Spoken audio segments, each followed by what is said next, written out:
નમસ્કાર દર્શક મિત્રો, મિરર ઓફ ધી વર્લ્ડ ન્યૂઝમાં આપ સૌનું હાર્દિક સ્વાગત છે। ડભોઈ તાલુકાના સિગુવાડાથી મઢેલી સુધી જતી નર્મદા કેનાલમાં ઠેર ઠેર ગાબડાને કારણે 6 થી 7 ગામોના ખેડૂતો છે પરેશાન। વહેલી તકે ગાબડા રિપેર કરવામાં આવે તેવી માંગ ઉઠી।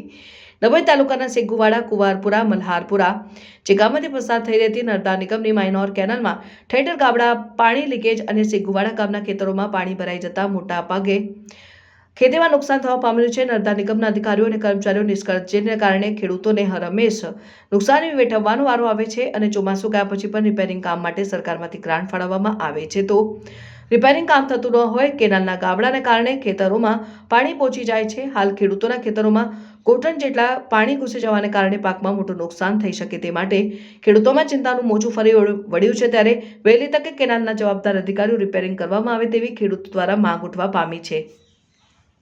શું પ્રોબ્લેમ છે તમારે?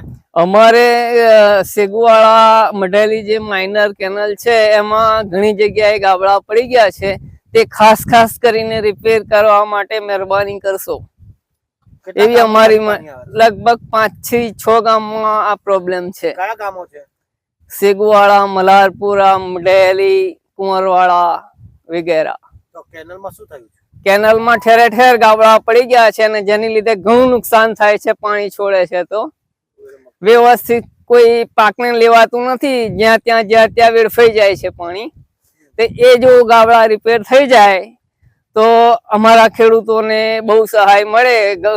ડાંગર, ઘઉં, કપાસ બધું જે છે પાક, તેને ઘણું નુકસાન થયેલું છે તો તે રિકવર થઈ જાય। કેટલું પાણી ખેતરોમાં આવે? લગભગ પાણી તો એમ 1-2 ફૂટ સુધી ભરાઈ જાય છે, આડેધડ પાણી આવે છે। તો પાકને શું થયું? પાક ડૂબી જાય છે, જેના કારણે ઘણું નુકસાન થાય છે।